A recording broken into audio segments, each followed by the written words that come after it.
A organização Prestige Award está honra com massa destacada em ano 2014. O ministro Otmar Odiber recebeu o honor máximo como Man of the Year 2014 para seu esforço na grande área de turismo e a de esse cambio positivo de nossa economia.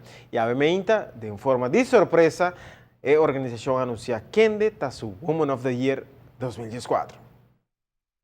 É honor para me nombrar como Mulher de Año, Woman of the Year na Prestige Award.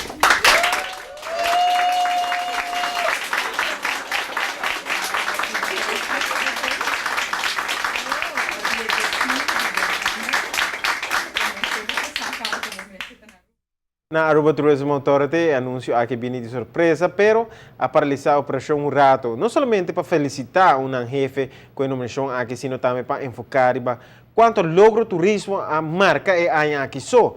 Danke, no esforço de Turco a trabalhar e claro, com um diretor dinâmico na cabeça.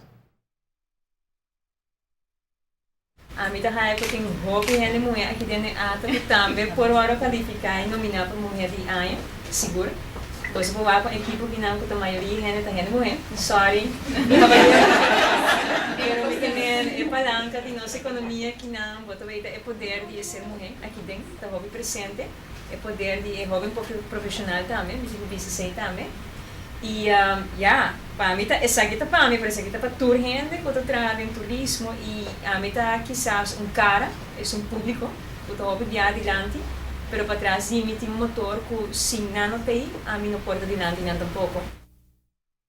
Uma tremenda palavra de Ronela. Prestige Awards a nominar e lo honra várias outras figuras mais da comunidade, maneira da Roncio de Cuba, com 25 anos de mundo de fashion.